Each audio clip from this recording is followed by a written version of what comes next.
Tá vendo que o povo aqui me trata assim, né? Acabou. Assim, é só o...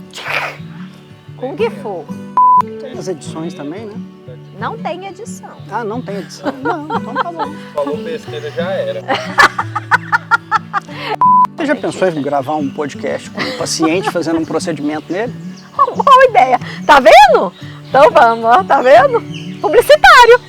O publicitário que habita nele. O publicitário que habita. Gostei dessa Na ideia. cadeira com Leninha. E se eu não quiser responder nenhuma também? Não, à aí não. vontade. Não, aí não. Aí tem que Pode, ficar. pode, auditório. Não Pode, produção. Não. A justiça é cega? Essa é a pergunta. Mas não precisa Você responder. Calma, quer não, que calma. Extremamente subjetivo. A árvore tem dessas coisas. Tem mosquito. Aí, ó. Você começou a mexer Gente, em gavetas que talvez... não sejam boas. Agora eu vou falar, você é realmente um advogado fora do... Você viu como ele respondeu a minha pergunta? Ele falou assim, realmente, eu adorei.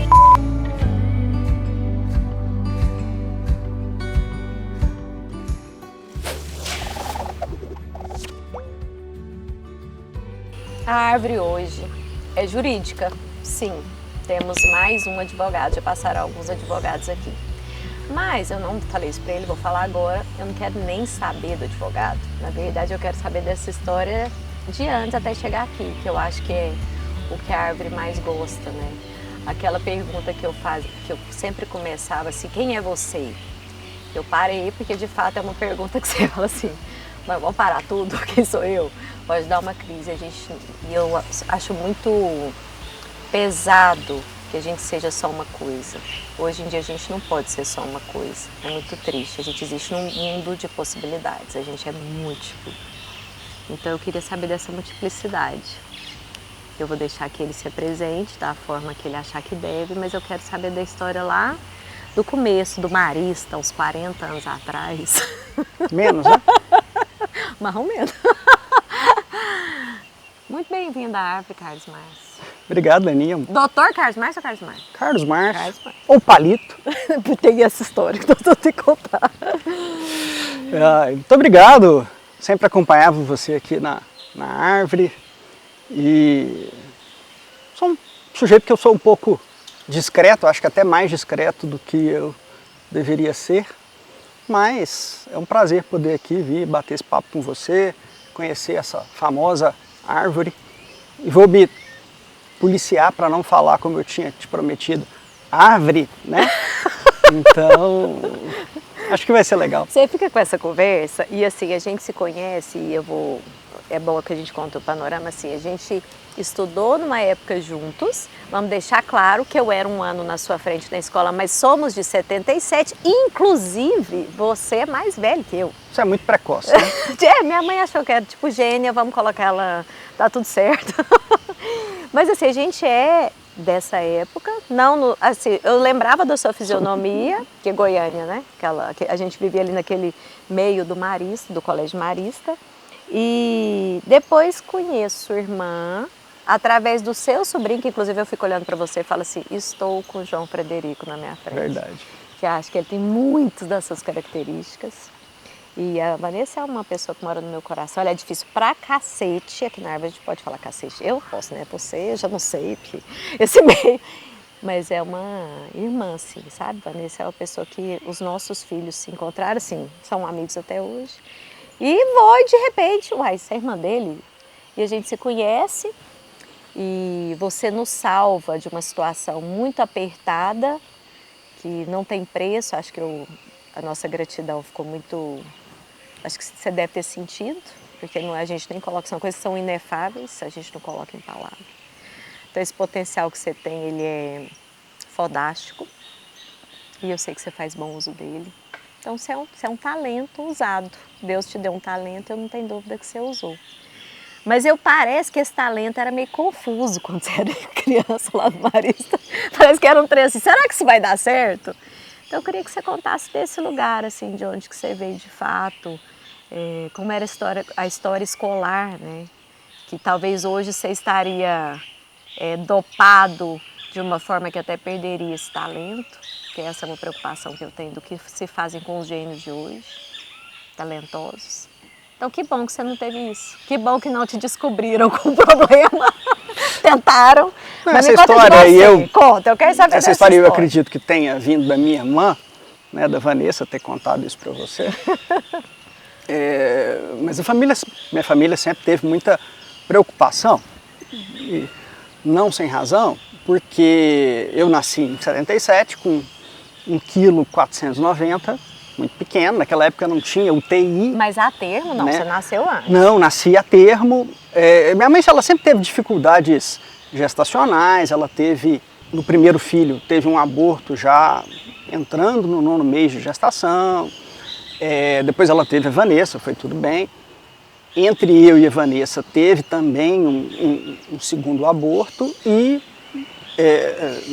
ela tinha ali uma tendência a uma elevação de pressão, a uma pré-eclâmpsia. E aí eu nasci com 1,490 kg, o pediatra inclusive, quando ele me tirou, ele acreditava que eu estivesse morto, botou lá num canto e depois de um tempinho teve ali algum chorinho, é que ele foi perceber que estava vivo. Sério?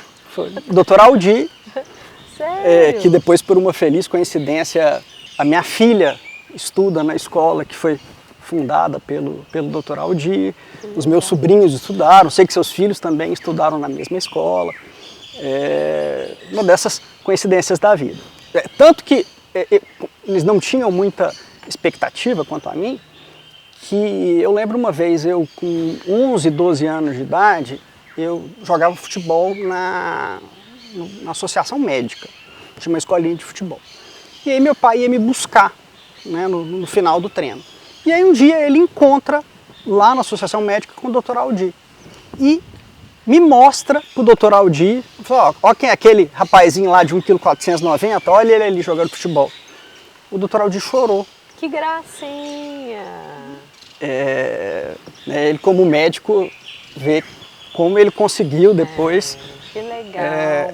Salvar aquela criança. Então, insistente, né? Eu fiquei um mês na incubadora e aí no início da minha carreira escolar, né, da minha vida escolar, eu era uma criança normal, mas que, segundo as professoras, em determinados momentos ali tinha um apagão.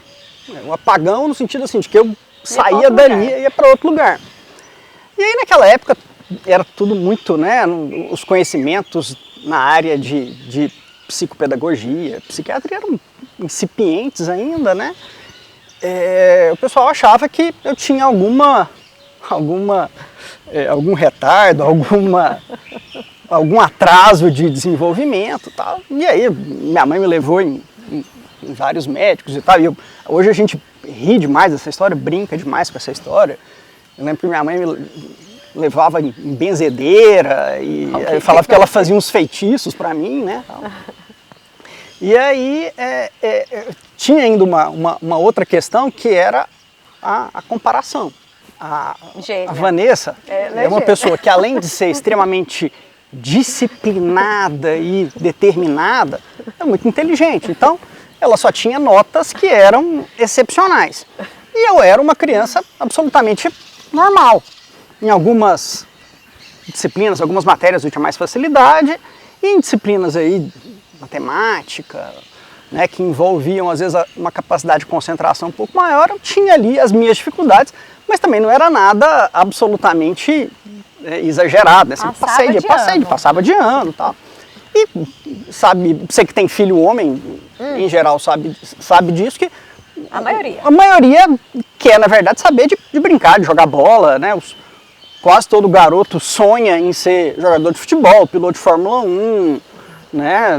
O estudo acaba sendo só aquela obrigação que você cumpre ali, o mínimo necessário, e o resto do dia é se dedicar a se divertir, a praticar esporte e perseguir aquele sonho de ser jogador de futebol. Errados não estão, né? Então,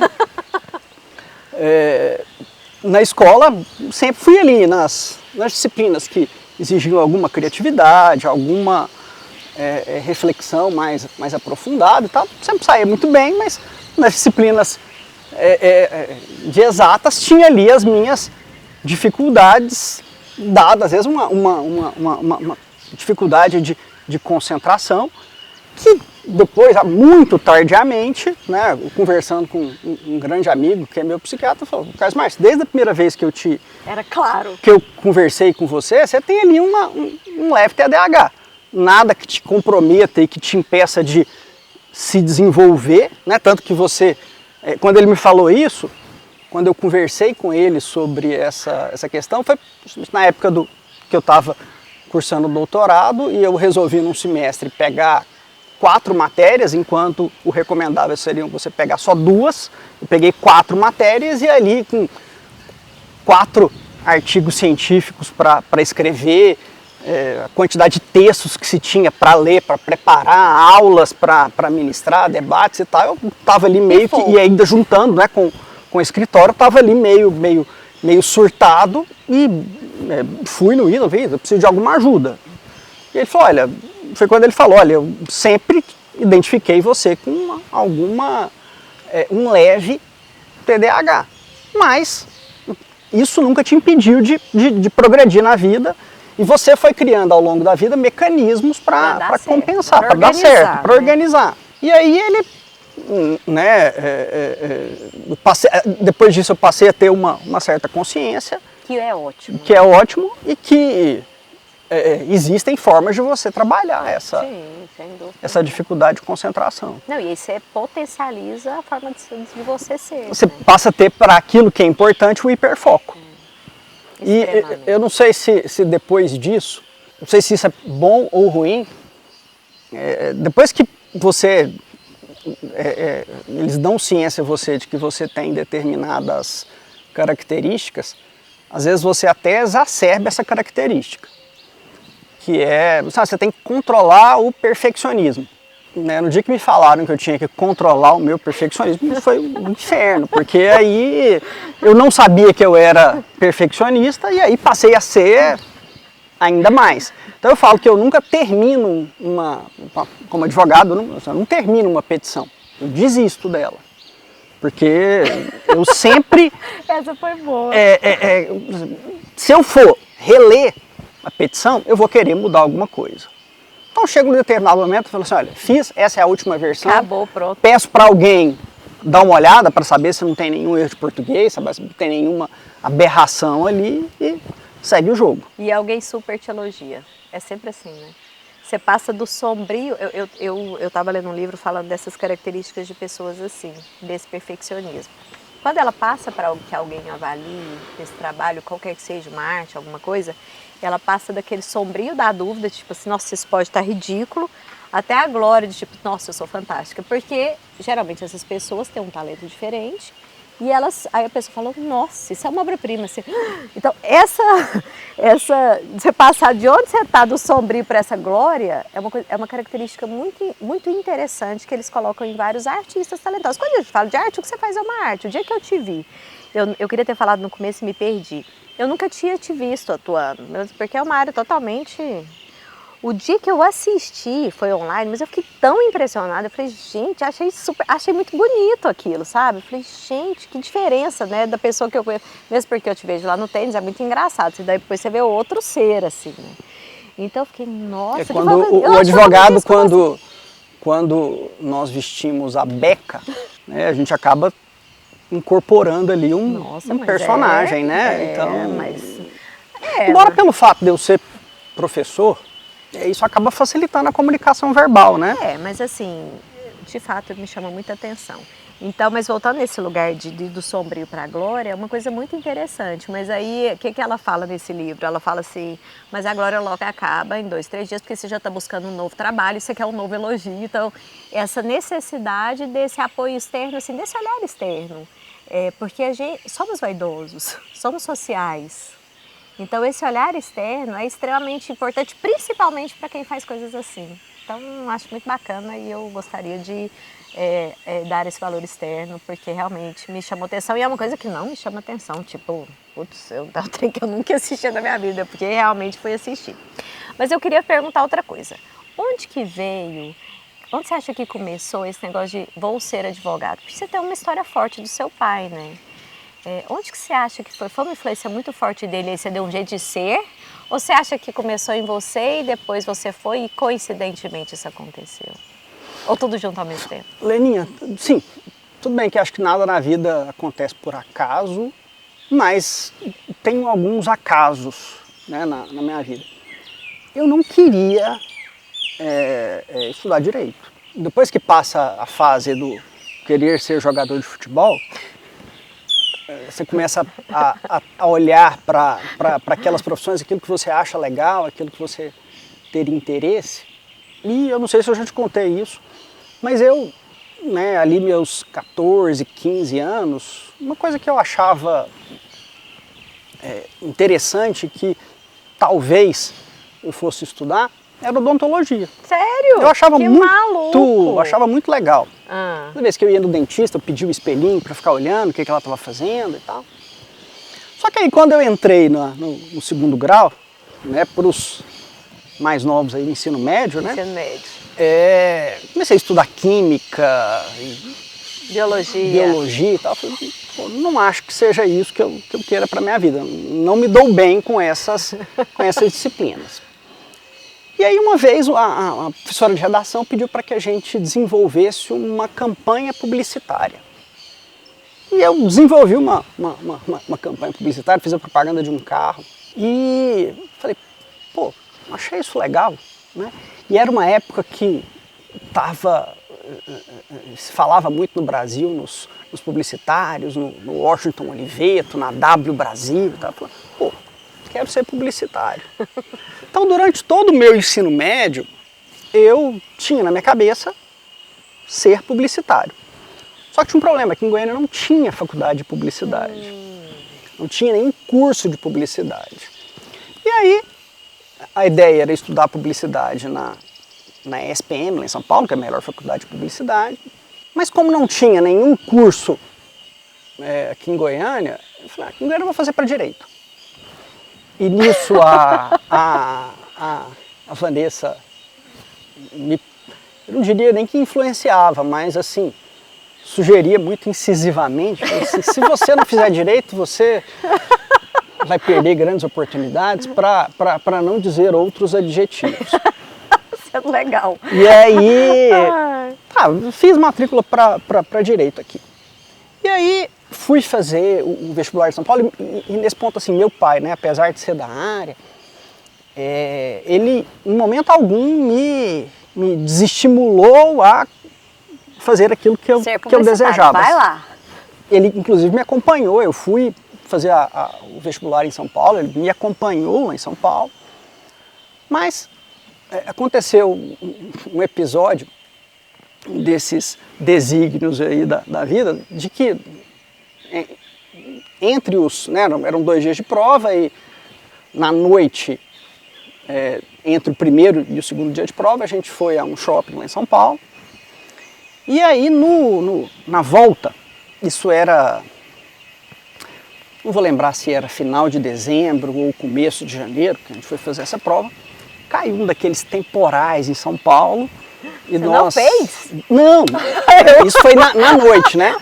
Teve um daqueles temporais e eu fiquei parado no trânsito com meu pai, dentro do táxi, por 1h30, 2 horas, com o táxi parado, tocando Negritude Júnior, pagode na Coab. E eu adoro. Não, eu até não achava ruim, mas depois daquele dia do toca-fitas em alto reverse, 1h30. 1h30 tocando só para contrariar, eu passei a ter algumas reservas. E aí, passou, no outro dia eu fiz a prova, não passei em primeira chamada lá na SPM. É um sinal. Mas logo depois saiu o resultado da UFG aqui, eu tinha passado na UFG, e aí logo depois chega para mim um telegrama da SPM falando que eu tinha passado em segunda chamada. O duro da vida é quando você tem que escolher, né? Eu falei, olha, poxa vida, assim, eu pensei, né, essa vida em São Paulo, né, essa 1h30 parado no trânsito, isso é isso que eu quero para minha vida?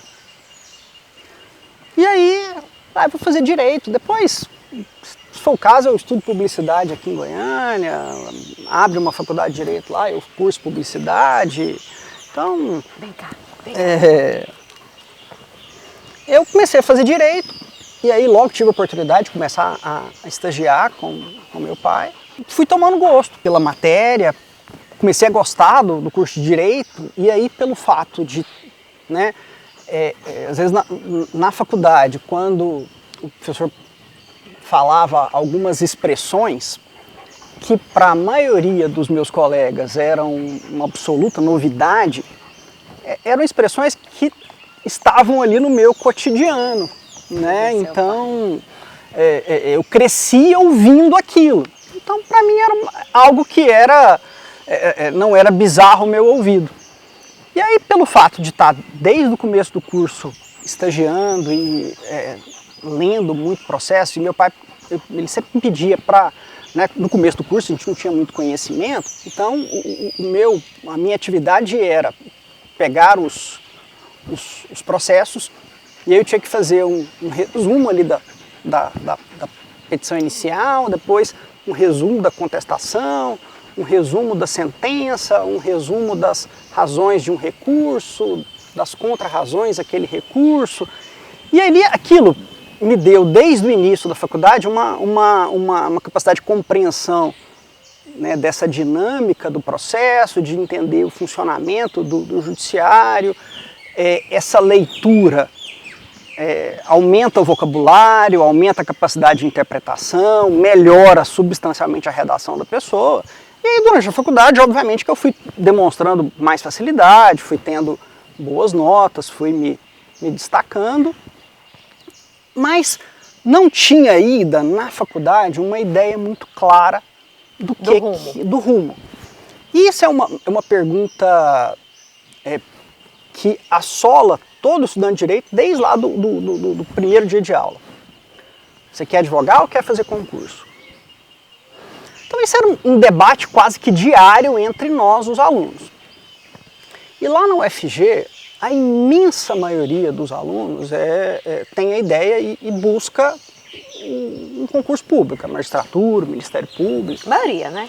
Então ali, no último ano da faculdade, quando essa discussão se torna ainda mais latente, eu confesso que eu tendia a fazer concurso. Tinha essa ideia. Mas não era algo que eu tinha como uma meta, um desejo.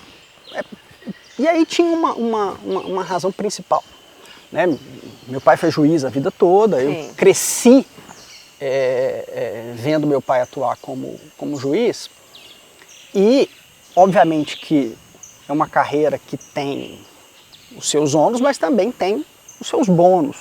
Né? Hoje em dia, felizmente, né, a magistratura tem salários bem acima da média do trabalhador brasileiro, né? Os juízes ganham merecidamente bem, os promotores ganham merecidamente bem, mas naquela época, e até pelo período econômico do país, os juízes proporcionalmente ganhavam bem menos do que ganham hoje.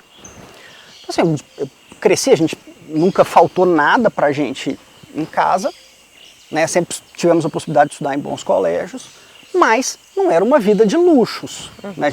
Tinha um carro em casa.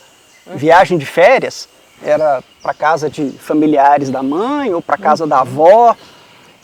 A gente não tinha viagens para praia, viagens para o exterior. Então, a magistratura em geral começou a ter um pouquinho mais de luxos, por assim dizer, e de uma vida mais estável e confortável ali já no final dos anos 90, depois do Plano Real, depois da estabilidade, é que as coisas começaram a melhorar. Então eu tinha uma questão que, né, o começo da carreira no serviço público, como magistrado, como Ministério Público, você tem que passar muitos anos no interior do estado, gasta aí pelo menos 10, 15 anos para você poder voltar para Goiânia. Então, era uma coisa que eu tinha ali que talvez não fosse algo que eu desejasse, mas também não era um fator que era absolutamente impeditivo. Mas se discutia ali naquele momento a questão da reforma da Previdência e da magistratura não ter aposentadoria com proventos integrais. Aí você fala, aí não dá. Aí não dá. Pronto, decidi. Mas aí chegou, eu estava no 5º ano da faculdade, no último ano, uma disciplina de prática jurídica penal. A gente teve um professor no primeiro semestre do ano, o professor infelizmente faleceu durante as férias de julho, e aí em agosto assumiu um outro professor, um promotor de justiça, hoje desembargador, o doutor Eduardo Abdon Moura, e ele chamou a mim e outros 2 colegas e falou para mim, falou, olha, o Carlos, Paulo e Vladimir, eu percebo que vocês se destacam aqui, têm um bom raciocínio, expõem bem as ideias, escrevem bem e tal. Vocês não querem fazer a prova do mestrado em Ciências Penais, que vai ter agora em fevereiro do ano que vem? Eu falei, professor, tem chance, né? Essa prova de mestrado, só quem passa são juízes, promotores, meninas, somos meninas. Recém-formados, sem fazer especialização, como que a gente vai entrar no mestrado? Ele falou, não, vou preparar vocês. Bora. Na outra aula ele trouxe, me lembro até hoje, uma pasta de plástico, aquela pasta em L, transparente, com uma cópia do projeto de pesquisa dele, com a bibliografia da prova de seleção e um disquete com o modelo do projeto de pesquisa dele. Eu lembro disso com muita clareza. E a gente preparou o projeto, ele corrigiu, né, nos orientou, e aí a gente teve tempo para estudar, né, conteúdo que iria, né, ser cobrado na prova.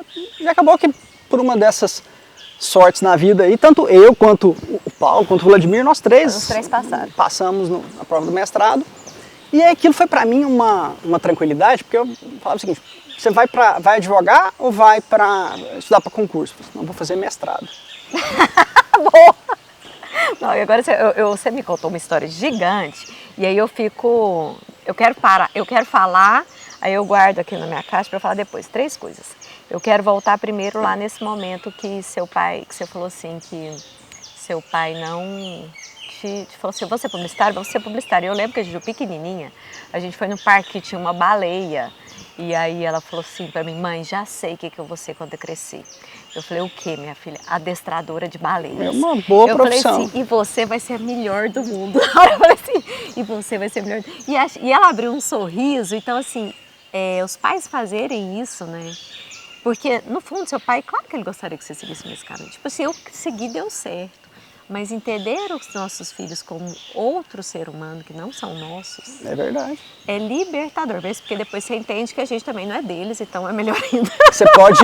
Você pode orientar, indicar os melhores caminhos, ou até, e eu acho que aí a gente tem uma liberdade que a experiência nos traz, de até, eventualmente, desaconselhar determinadas carreiras. Sem dúvida, né? Então, tem coisa que não. E talvez você até esteja errado, mas é o seu papel de falar como que é o panorama. Porque a gente quero fazer biblioteconomia. Meu filho, com todo respeito aos bibliotecários, né? Acredito que é um curso que, hoje em dia, a perspectiva talvez não seja de boas rendas, de ter, né? Não, até de ter, né? Porque tá complicado. Até com a inteligência artificial, né? A gente não sabe quanto tempo ela vai durar. Mas isso foi uma coisa, a segunda coisa que eu vivi junto com você, que eu falo, os nossos dilemas são muito parecidos. A Juju também queria me para fora do país. E eu queria morrer, né? Eu nunca quis sair de Goiânia. Mas firme, vai para fora do país. Aí depois, não, mas então, eu quero ir para São Paulo mesmo. Aí fomos fazer vestibular em São Paulo. E foi essa labuta. Tipo, uns 4 dias, 40 minutos, qualquer lugarzinho que você vai, 40 minutos. A hora que ela entrou de volta, que ela chegou e falou, mas deixa eu te falar, quer morar aqui não? Eu falei, opa, meta conquistada, pensei. Com sucesso. Mas ela foi pro interior de São Paulo e foi fantástico, então foi muito bom. Então, assim, é muito engraçado como os nossos dilemas são mesmo. Mas aí, quando você fala de seguir um caminho, aí você foi para a faculdade e falou que a maioria queria concurso, né? E ontem eu estava escutando sobre um negócio muito interessante, que em geral os animais, e são os animais, eles sobrevivem quando, tipo assim, um cardume ou pássaros, se 51% define um movimento, todos vão juntos, por uma questão de sobrevivência. Então, se destacar é um ato de coragem contra-intuitivo. É muito interessante. E não que as pessoas que fazem, elas são necessárias, a maioria é necessária, mas os diferentes são os que eu acredito que fazem mais história. E não que não tenham diferentes, por exemplo, ser juízes, que são uma coisa fora do padrão. Então, assim, é muito interessante como o ser humano, mas como a gente vai sendo levado a fazer as mesmas coisas, mas o ser, como, com toda a sua subjetividade, é o de fato que a gente precisa nesse mundo. Eu gosto muito disso, isso me encanta. Mas é muito forte que a gente lute contra isso, porque é contra-intuitivo, né? Então... Agora, assim, hoje em dia, isso eu percebo, como profissional do direito, como professor, que muitas das vezes as pessoas decidem essa carreira que querem seguir não por uma predileção ou por uma virtude que lhe vai tornar um bom profissional naquela escolha. Todas as vezes a pessoa escolhe a carreira pelo salário. Claro. Nem todo mundo tem perfil para ser advogado. Nem todo mundo tem perfil para ser um bom juiz. Por mais que aquela pessoa seja super dedicada e preparada, às vezes ela tem um perfil muito melhor para ser um promotor de justiça ou para ser um advogado do que ser um magistrado. Nós vamos no lugar que eu mais gosto. Eu acho que a gente vai ser... eu não acho... Por exemplo, a minha profissão me escolheu. Eu não escolhi minha profissão. Eu tinha 16 anos de idade. Então, você fez seu vestibular com quantos anos? Eu fiz meu primeiro vestibular com 16, porque foi antes do dia 31 de outubro. Aí, final do ano, eu fiz em Anápolis, passei. Aí, não queria ir nem para Anápolis. Aí eu, pelo amor de Deus, preciso passar aqui. Aí fiz da Federal com 17, entrei na faculdade com 17. Então, assim, é uma criança, né? Hoje eu vejo meus filhos assim, meu Deus. Então, assim... Escolheu o rumo da vida, o destino da vida. Eu sabia que eu queria cuidar de gente, eu não queria medicina e eu queria biológicas. Eu sabia disso. Aí psicologia, eu falava assim, coisa de doido. Que hoje todo mundo precisa de um psicólogo chamado seu. E tinha nutrição, que na época também não era uma profissão. Então foi mais ou menos por isso. Então, de fato, eu escolhi pensar nisso, foi um rumo.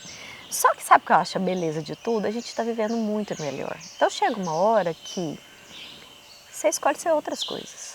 Então tá aqui conversando nessa árvore, o que me banca financeiramente é meu consultório. Mas poder estar aqui também é uma delícia.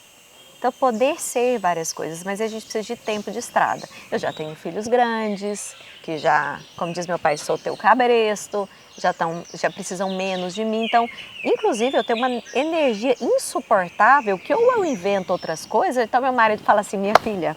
Ou surta, né? E eu falo assim, tive uma ideia, ele fala assim, eu não quero saber da sua ideia. Então, mas eu acho que o ser humano tem esse desejo de ser e dá tempo de fazer tudo. Então, aquele antigo que fazia uma profissão e ia aposentar, acabou. Né? Então, eu acho que está tudo certo, porque quando você fala assim, quem são os que escolhem a profissão sem pensar no salário? Na minha concepção, os artistas. Porque desde criança eu falo assim, nossa, esse menino é diferente. Mas a porcentagem de artista, o percentual deve ser o quê? 10%? 5%? Até porque existe um fator aí que é absolutamente imponderável, que é aquilo... estar no lugar certo, na hora certa, que é cair no gosto popular. Porque às vezes você tem artistas que são absolutamente brilhantes e que não fazem sucesso, e artistas que conseguem criar ali fazem alguma criação que se transforma num chiclete, e isso é a virtude, né, de conseguir criar o chiclete, mas que não tem o talento que outros têm, mas tiveram essa capacidade e estavam na hora certa, no lugar certo, e aí explodem o sucesso, e aí a correnteza vai levando, né? Agora eu vou te falar uma coisa, eu já tive momentos que eu pensei assim, então eu tenho que fechar esse consultório, porque de fato, todo mundo que olha fala assim, mas dentista, você quer assim paciência? Eu falo, gente, presta atenção, eu já entendi por que eu sou dentista, porque é o lugar que eu falo, ninguém me interrompe. Pronto, perfeito a minha profissão, mas é uma profissão mais, diria assim, até de um canceriano, mais reservado. E eu não sou essa. Então o que eu fiz? Não, eu não quero fechar. Eu gosto do que eu faço. Mas eu inventei uma forma de fazer diferente. Então, eu não é modéstia, não é uma falsa modéstia, assim, não é um lugar que eu já pensei assim, nossa, eu estou sendo metida. Não, de fato, eu olho o meu paciente de um olhar totalmente diferente, integral. Eu faço arte com o que eu faço. Eu olho um ser humano por dentro ali dentro. Eu não sou só Você já pensou em gravar um podcast com um paciente fazendo um procedimento nele? Boa ideia. Tá vendo? Então vamos, ó, tá vendo? Publicitário. O publicitário que habita nele. O publicitário que gostei dessa Na ideia. cadeira com Leninha. É porque, inclusive esse que está ali nos assistindo, uma vez eu atendi ele anotou. Chegou no final e falou, eu anotei as coisas que você falou, porque agora eu quero te responder. Mas, ó, eu vou te fazer 2 perguntas, porque isso é bom para te conversa, né? A gente fica aqui até o ano que vem conversando. Mas o que eu quero te dizer é o seguinte, eu vou fazer 2 perguntas, você vai escolher qual que você responde, ou se você quiser responder as 2, você pode ficar à vontade. E essa pergunta... E se eu não quiser responder nenhuma também? Não, aí não. Aí não. Aí tem pode, que pode, auditório? Não pode, produção? Não. Não, depois a gente até corta. Mas é porque é engraçado. Essa pergunta, desde que eu te convidei, eu me propus a não escrever roteiros mais para a árvore, que eu queria que as coisas acontecessem. Eu escuto umas vozes, tá? E eu costumo obedecê-las. Então, eu vou falar, se não fizer o menor sentido, tá tudo certo. Mas é uma pergunta que me veio, vou falar ela e depois eu vou falar outra. A justiça é cega? Essa é a pergunta. Mas não precisa responder. Calma. A segunda pergunta, que você dá tempo de você, se não quiser responder, não tá tudo certo. É porque depois, eu vou te falar do panorama que me levou para essa pergunta, para você ficar à vontade de respondê-la ou não. Aquela situação que você nos salvou, eu tinha vontade de chegar no juiz que fez aquilo, eu te falei isso. Depois que tudo passou e que foi uma... Eu não sei se eu posso falar que foi injusto, porque aí eu te pergunto se a justiça é cega, mas aí é o meu conceito, é um conceito extremamente subjetivo. A árvore tem dessas coisas, daí mosquito... Aí, você começou a mexer em gavetas que talvez... não sejam boas. Não, mas eu vou falar da minha parte, tá? Da minha vivência eu posso falar. Eu não vou falar o nome de ninguém, dá tudo certo. Será que um juiz sabe, que é isso que eu gostaria de ter chegado dele, sem raiva, não de coração, mas eles têm noção do que ele causa quando ele dá uma canetada? Sinceramente, eu acho que não, e mesmo porque é impossível ter, tá tudo certo, mas é muito sério. Essa escolha não é só por um salário, essa escolha é muito forte. Então, aí eu falo de todas as profissões, quando eu saio para a vida... Vou perder, gente, mas você está maquiada essa hora. Eu não brinco em serviço. Quando eu estiver com você como paciente, eu estou inteira ali. E eu com certeza não sou perfeita e vou falhar.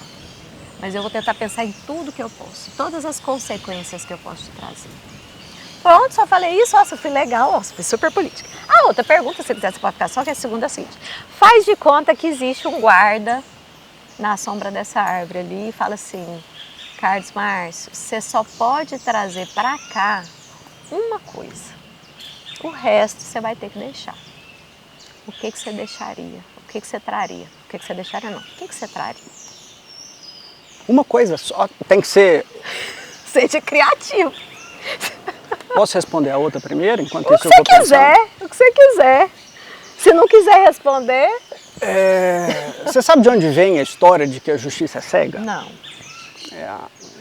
Tem ali o mito da Têmis, né, que é a deusa da justiça, e ela tem uma venda, e quando se diz que a justiça é cega, é porque ela não está ali para julgar fulano ou beltrano, ele está ali para apreciar fatos, e a venda traz o sentido o mito da imparcialidade.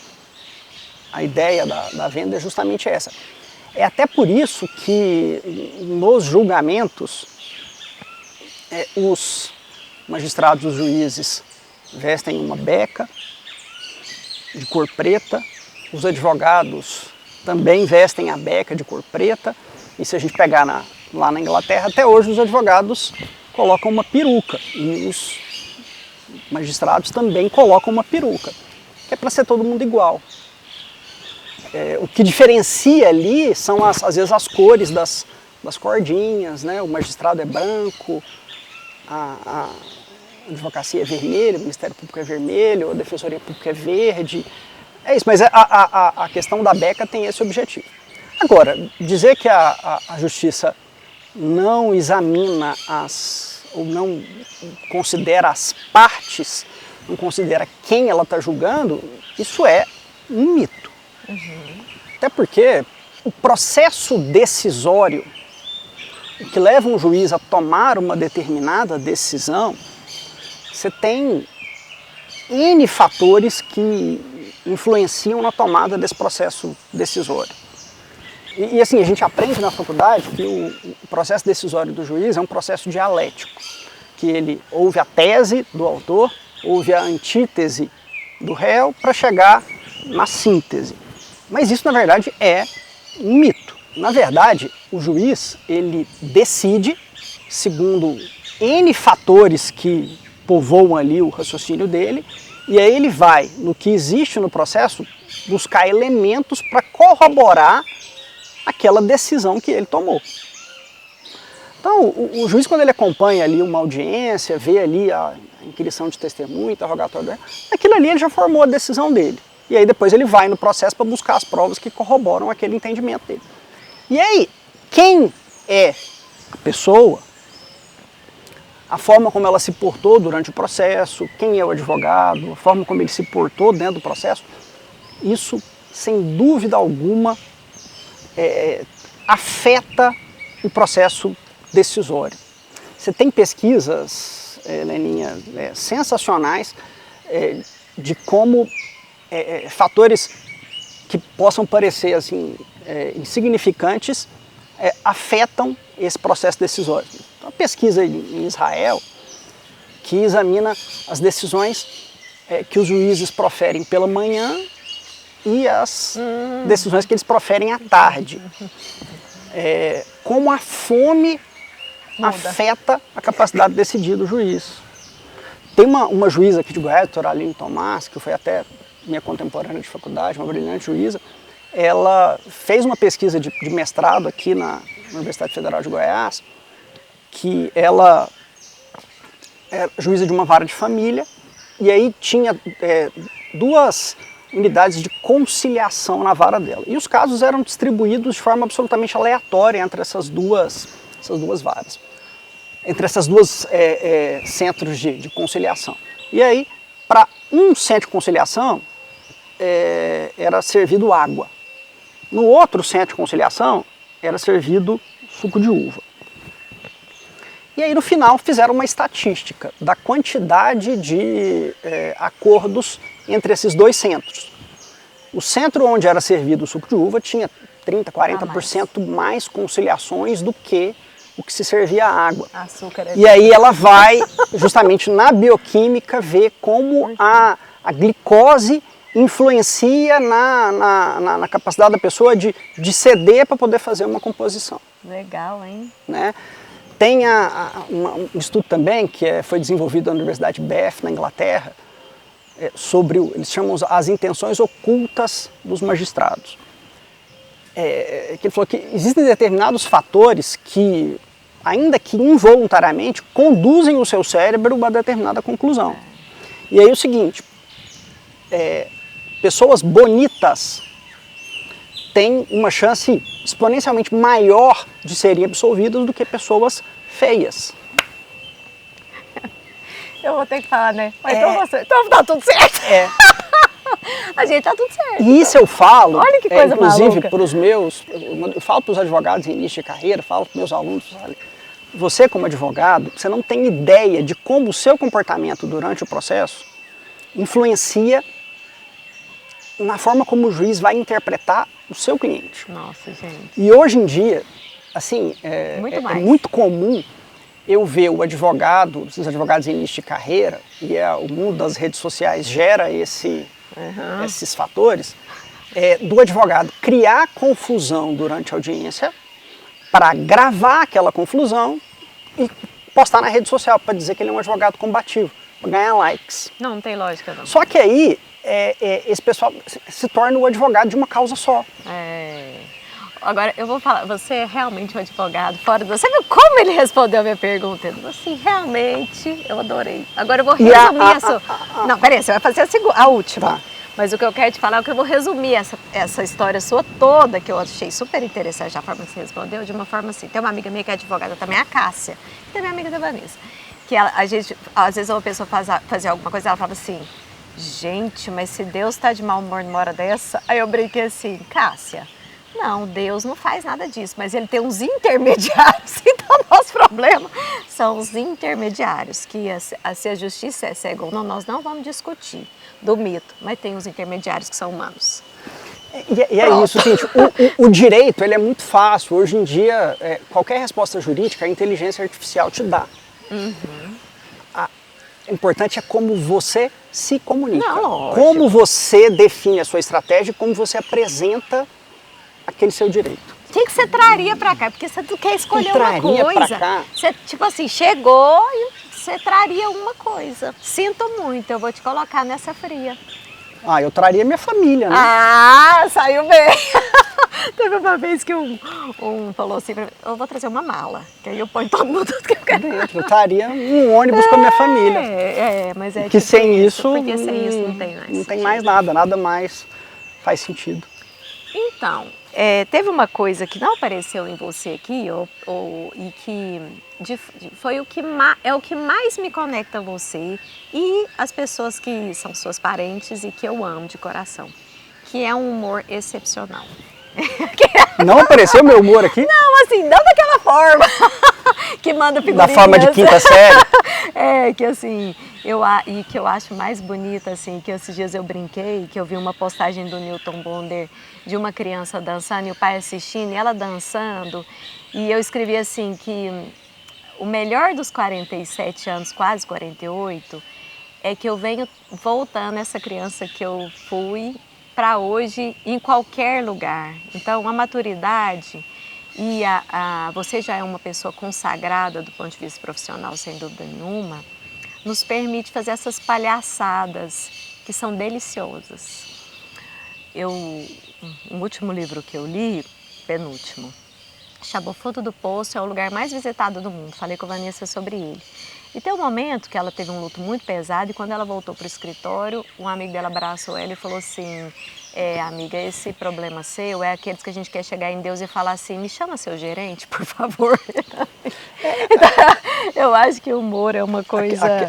A questão, Leni, é que é o seguinte, advogado em geral, a gente lida com problemas. E eu, especialmente pela minha área de atuação, na área criminal, a gente lida com a miséria humana. Então, se a gente não tentar trazer um pouco de bom humor, fica tudo muito carregado, né? Fica tudo muito cinza, né? Sim. Então, isso é uma característica que eu ganhei do meu pai, porque meu pai também tem sempre esse bom humor. Às vezes eu acho que eu até me excedo. Não, eu acho ótimo. Esses dias eu fazia uma reunião com um cliente, uma questão, não posso dar muitos detalhes aqui, mas era uma questão, pior que não dá pra... Você conta no final da gravação. Se eu contar depois do final da gravação, eu te conto. Mas assim, eu perco o cliente, mas eu não perco a piada. Isso é muito bom. Então, eu queria te agradecer por você ter estado na árvore. Bacana. Você não acreditava nisso? Muito obrigado. Não acreditava nisso. Muito obrigada. Foi muito obrigado, bom pela Leninha. confiança. E agora a gente vai desligar e ele vai me contar a história. Sinto muito.